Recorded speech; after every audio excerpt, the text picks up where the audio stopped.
برادرای عزیز همه برنامه‌های سیره را گوش کنید. آخر من این شکایت ها خواه شکایت های مثلا کمبودی در کار در زندگی، خواه کمبودی در اخلاق و اجتماعیات، هر مشکلی که داریم برای آنکه ما فهمیش نداریم، علم نداریم، از شریعت بیخبر هستیم و علم تاریخی پیامبر صلی الله علیه وسلم خاصتا از روزی که به دنیا آمدن تا روزی وفاتشان مهم است. این درس سیره که حالا در شبکه ما نشر میشد، همین درس به همین اسلوب یا از این پستر در دانشگاه ها درس داده میشد. یعنی این نوعی درس ها را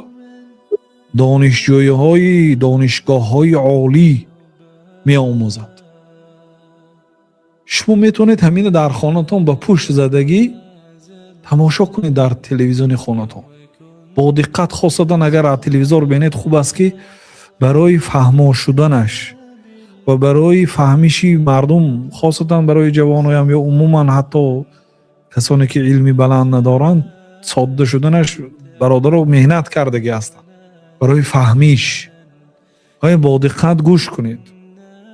خیلی از دین مقدس اسلامی، علمی تاریخ، ما در درس یکش کمی از فایده هاش بیان کردگی هستیم. در رقم یکش این علمی تاریخ برای طالب علم هم برای علما هم ضرور است.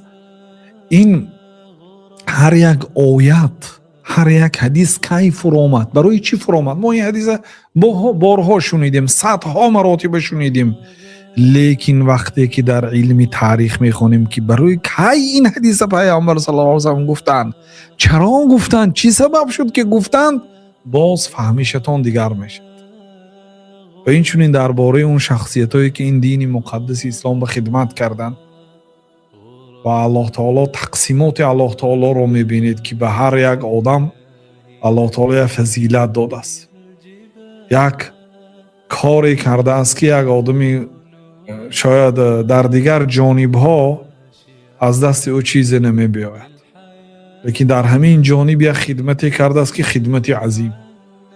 خلاصه ما بعضی برادرایی که متخصص سیره هستند شکایت کردن که شما سیره درس داده ایستادید ولی استنباط نکردید، کم مفته.